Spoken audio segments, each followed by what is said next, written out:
The battlefield was quiet, yet tense, as the last rays of a dying sun painted the alien city in hues of red and gold. The humans stood among the ruins, battered and bloodied, but unbroken.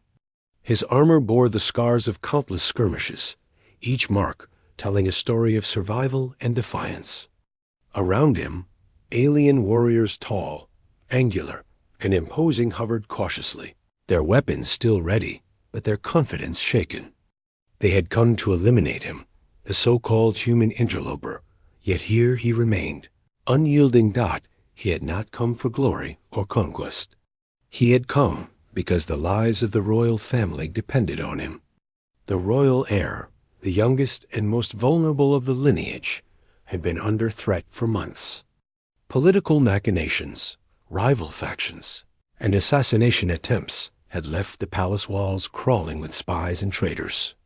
The human had arrived as an outsider, a simple soldier with no title, no heritage, yet with skills honed by necessity and experience. His courage, his ingenuity, and his willingness to act when others hesitated had turned the tide in ways no courtly advisor could. When the first attempt on the heir's life had occurred, the palace guards had been overwhelmed. The attackers were swift, armed with technology beyond the human's imagination, and relentless in their pursuit. Yet he had moved faster, thinking in ways that seemed almost instinctive. Where the guards had panicked, he had calculated. Where they had faltered, he had taken decisive action. One by one, the conspirators had been neutralized. In the chaos, he had carried the heir to safety, through secret passages and over crumbling rooftops, until they had reached the hidden sanctuary that no outsider knew existed. The aliens watched him with growing awe, though some masked it with suspicion.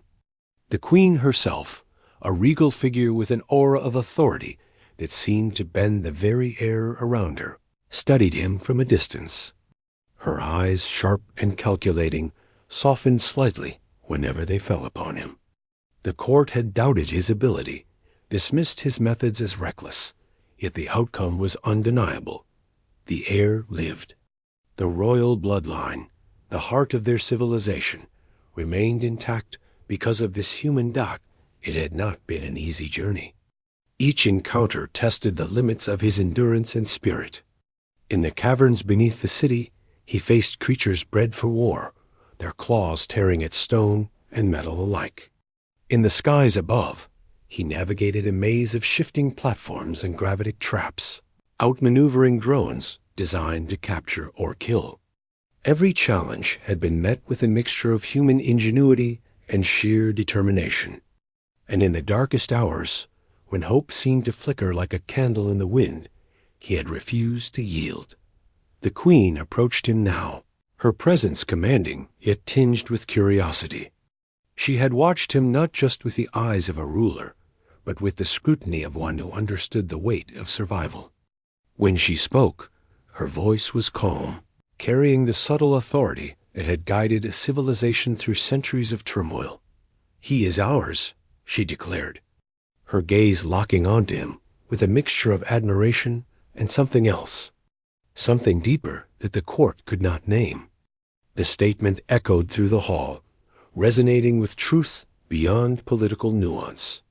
It was not a claim of possession in the mundane sense, but a recognition of allegiance, of trust, of a bond forged in fire and danger. The human bowed slightly, a gesture of respect rather than submission. Words were unnecessary. His actions had already spoken volumes. Yet in that moment, the weight of responsibility settled heavily upon him. To be acknowledged by the queen, to be entwined in the fate of an entire civilization, was an honor he had not sought, but one he could not refuse. The royal heir, still young but wise beyond their years, stepped forward. Their eyes shone with a mixture of relief and admiration. "Thank you," they said simply, their voice carrying the innocence of youth, yet the gravity of someone who had glimpsed mortality too closely. The human nodded, a small smile forming, despite the exhaustion etched into his features. The queen gestured for him to follow. and they walked together through the palace corridors, the alien guards parting with deference. She spoke softly, explaining the precarious nature of the court, the threats that still lingered, and the intricate web of alliances and betrayals that defined their society. The human listened carefully, absorbing every detail. He was not a diplomat, nor a noble, yet he understood strategy, risk, and the value of decisive action. Days turned into weeks, and the human's presence became both a reassurance and a puzzle to those around him. The court debated endlessly. How could a mere outsider earn the trust of the queen and safeguard the royal bloodline? Some whispered about luck, others about uncanny skill, yet none could deny the truth. He had acted when others hesitated. He had survived when others fell, and he had saved what mattered most. One evening, the queen invited him to a private audience. The sun had set, leaving the sky painted in deep purples and silvers. She offered him a seat, and they spoke quietly, the rest of the palace fading into silence around them. She asked about his world, his experiences, and the philosophy that guided him. He answered honestly, speaking of struggle, resilience, and the human capacity to endure against overwhelming odds. "You possess a rare quality," she said finally, her eyes reflecting both admiration and contemplation. "Not all can face death and return unbroken. Not all can act when the future of a people hangs by a thread. You have shown courage, wisdom, and loyalty beyond what any ruler could command.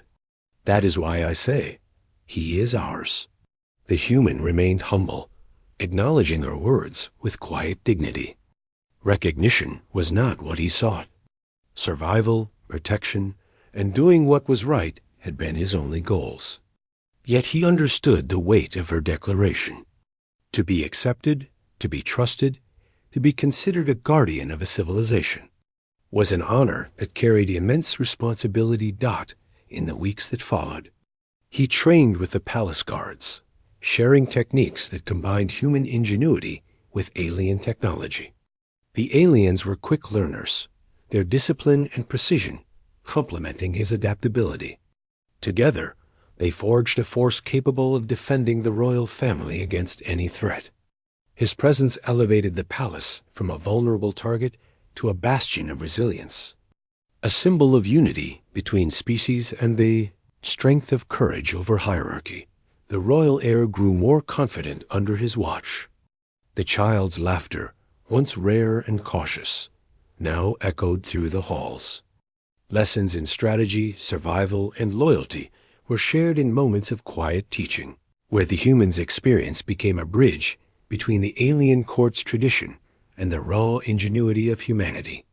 The bond that formed was unspoken but undeniable, a connection forged in shared danger and mutual respect.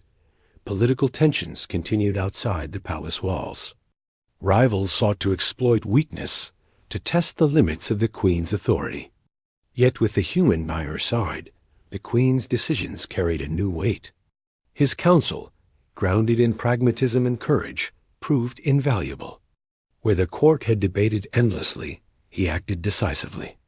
Where alliances teetered on the brink of collapse, his intervention stabilized situations that might otherwise have spiraled into chaos. The queen observed him constantly, noting not just his skill, but the principles that guided him. He never sought personal gain, never manipulated situations for advantage, and never faltered in protecting those entrusted to him. In the human's presence, the court began to see the possibilities beyond their narrow hierarchies, the value of courage and integrity over rank and birthright. One evening, as the twin moons of their planet rose over the horizon, the queen summoned him once more. The courtyard was empty, save for the two of them, bathed in the soft glow of alien luminescence. She approached him, her expression a mixture of solemnity and warmth. "You have done more than protect the heir," she said, her voice steady. "You have preserved hope, strengthened unity, and shown what it means to act with honor. That is why I declare, he is ours not as a possession, but as a trusted guardian, a symbol of courage and loyalty. The human nodded, understanding fully. Recognition was not vanity, but responsibility. He had been tested, had survived, and had earned a place where few outsiders could tread. The Queen's words were both acknowledgment and charge, a bond that would define the future of her people. From that night onward, his presence became inseparable from the palace itself. He patrolled the corridors with the guards, advised the Queen in matters of strategy, and nurtured the royal heir's growing understanding of courage and resilience. The alien society, once insular and cautious, began to see the human not as an outsider, but as an essential part of their civilization.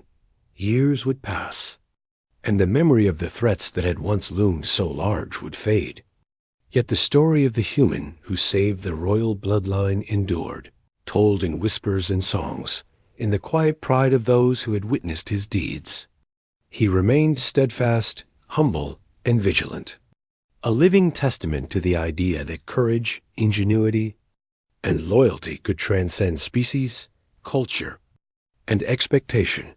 The Queen often watched him from her chambers, her gaze lingering on the figure who had reshaped their history.